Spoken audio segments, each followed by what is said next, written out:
కేసీఆర్ గారు రైతుల మీద నిజంగా ప్రేమ ఉంటే ఇది ప్రకృతి వైపరీత్యం జరిగిందని మీరు చెప్తా ఉన్నారు, మేము కూడా ఒప్పుకుంటున్నాం, అందరూ కూడా జరుగుతుంది. కరువు మీ వల్ల వచ్చిందో ఇంకోరు వచ్చిందో ప్రకృతి ఏదనేది పక్కన పెడితే ఢిల్లీకి పోదాం, ప్రధానమంత్రి గారిని ఒత్తిడి తెద్దాం, రండి పైసలు ఇప్పించడానికి రైతులతో నిజంగా చిత్తశుద్ధి ఉంటే.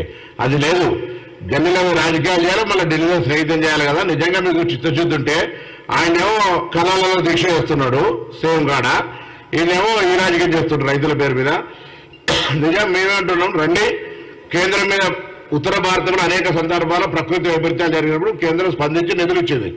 ఇవాళ కూడా మీకు రాష్ట్ర బీజేపీ నాయకత్వం కోరుతున్నా, అధికారికంగా కేసీఆర్ గారు కోరుతున్నా, రండి కేంద్రం మీద ఒత్తిడి తీసుకొచ్చి ఆ నష్టపరిహారం రైతాంగానికి ఇప్పించడానికి 25,000 అవుతుంది. నోరు నొసలు అధికారంలో ఉన్నాడు, ఎన్ని వరగల వరకు ఎన్ని రూపాయలు ఇచ్చినా లెక్కున్నది 25,000 పోయని నీ ముఖానికి 25,000 అడుగుతున్నారు కేసీఆర్ గారు.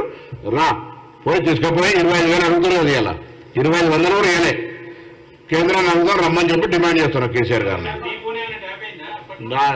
నాది ఏమిటి బోర్డు మీద బొగ్గులు నాది 5,000 పరగొడేది.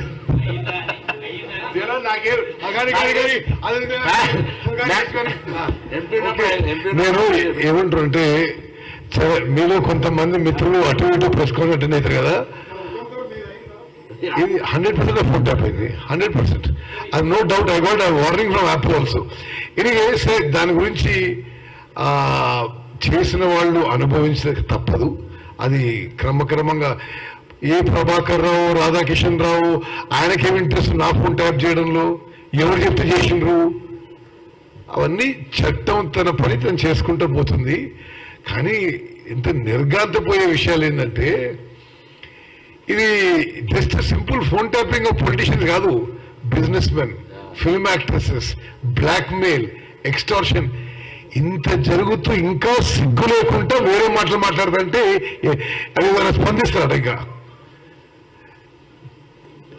మేము చాలా స్పష్టంగా చెప్తున్నా, టిఆర్ఎస్ 104 నుంచి 39 ఎమ్మెల్యేలు పడ్డది, 39 నుంచి ఇంకో 2 నెలల్లో 9 ఎమ్మెల్యేలు పడుతుంది, ఆ తర్వాత 9 నుంచి 0 పడుతుంది.